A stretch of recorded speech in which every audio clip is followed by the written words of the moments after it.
vamos falar sobre a maior indústria siderúrgica da rede do Vale do Aço. Estamos falando da Usiminas.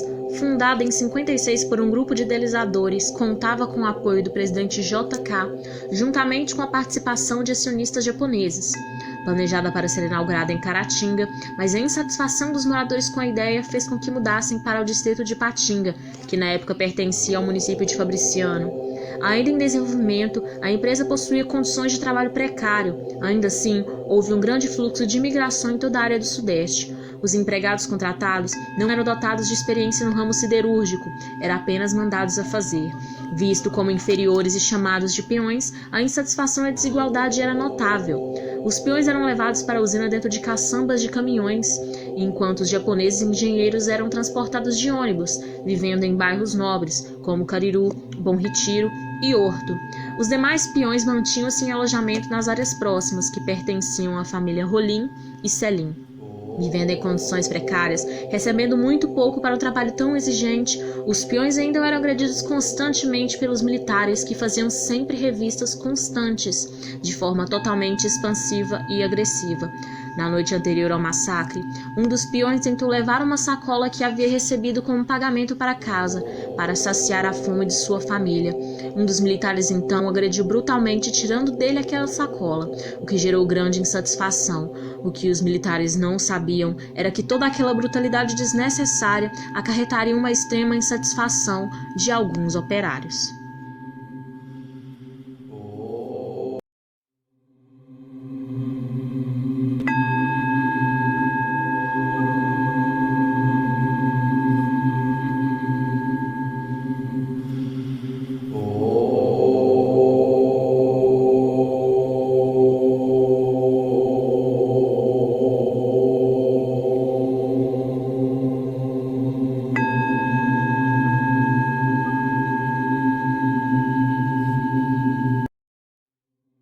Alguns funcionários da Usiminas, revoltados com toda aquela situação em que viviam, eles saíram do turno e foram direto para os alojamentos.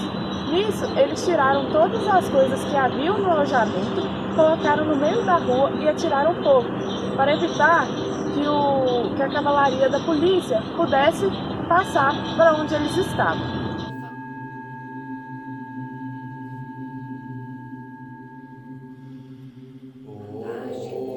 Quando a Usiminas soltou lá em um dos seus chaminé uma fumaça muito branca, muito extensa mesmo, e nós ficamos com muito medo, todo mundo pensando que ia estourar lá na Usiminas alguma coisa.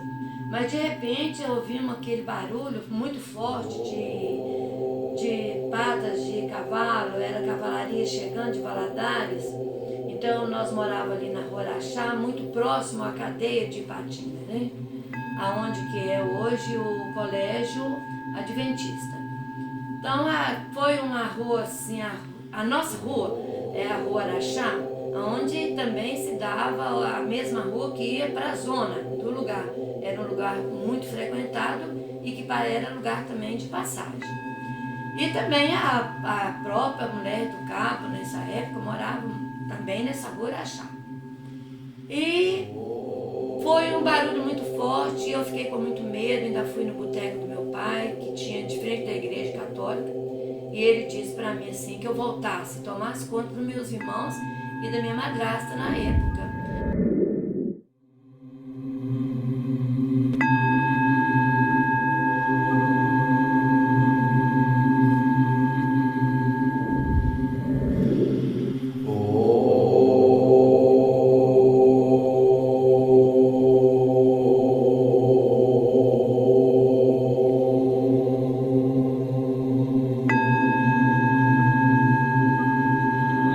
Seguinte, os funcionários que iriam trocar de turno, não puderam entrar, só puderam sair. Quem estava lá dentro poderia sair, mas quem estava do lado de fora não poderia entrar. E para espantar a multidão, os militares colocaram em cima de um caminhão emprestado uma submetralhadora. Em um determinado momento, eles começaram a atirar em movimentos de 360 graus. Logo em seguida, deixaram o local, mas continuaram fazendo vítimas por onde passavam. Em um trem que estava prestes a partir, havia um passageiro que percebeu a confusão e saiu para ver. Consequentemente, foi atingido e morto. Geraldo Ribeiro, presidente de uma das áreas da Usiminas, alega ter contado mais de 100 corpos, só que no momento em que foi buscar ajuda e retornou, os corpos haviam sumido. Há uma hipótese que a Usiminas tenha alugado um caminhão frigorífico e transportado os corpos até uma vala, e foi constatado por esta que foram feitas somente 7 vítimas, sendo todas elas ipatinguenses.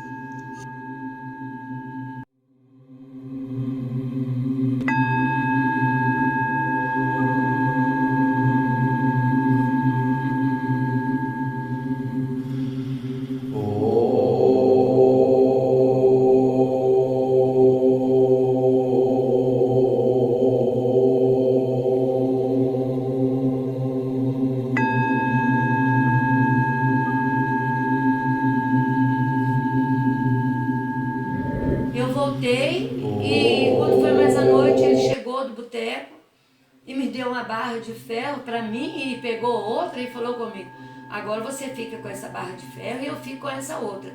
Qualquer coisa que acontecer, você mete esse ferro na cabeça da pessoa para matar mesmo, porque eles não estão tendo dó não. E eles passavam atirando muito, sabe? Muito mesmo. E pessoas corriam pro mato, ficou gente no mato, dormiu a noite por lá, pessoas até adoeceram, teve mulher que ganhou o bebê lá no mato. E nesse mesmo outro dia, meu pai também colocou nós no basculante e trouxe para Iguaçu, na casa do meu cunhado, onde que nós dormimos. Então, meu namorado também trabalhava na Usiminas, e ele, para sair lá de Santa Mônica, ele morava lá no alojamento, ele tinha muita coisa, muito livro que ele gostava muito de ler, e tudo foi jogado fora, tudo acabou com tudo. E para ele chegar lá em casa, ele machucou muito os braços, que ele teve que vir rastejando até por dentro da cerca da Usiminas, aonde estava acontecendo também tiroteio lá perto do escritório, onde que também mataram a bebezinha no colo da mãe, né?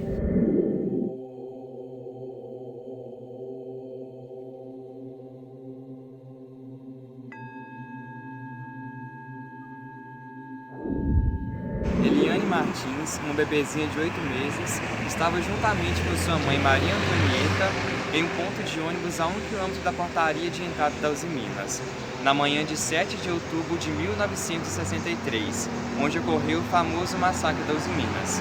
Logo em seguida, no mesmo dia, Eliane levou um tiro em sua perna esquerda, ficando gravemente ferida. Segundo relatos, o desespero de sua mãe foi total.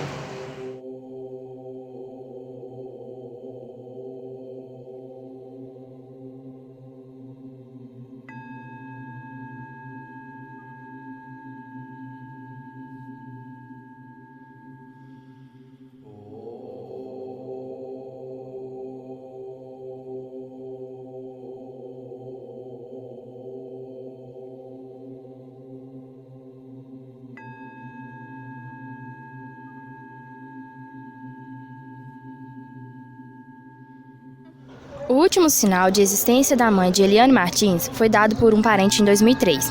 Maria Antonieta ficou muito transtornada com a morte da filha e foi internada várias vezes em clínicas especializadas em transtornos mentais.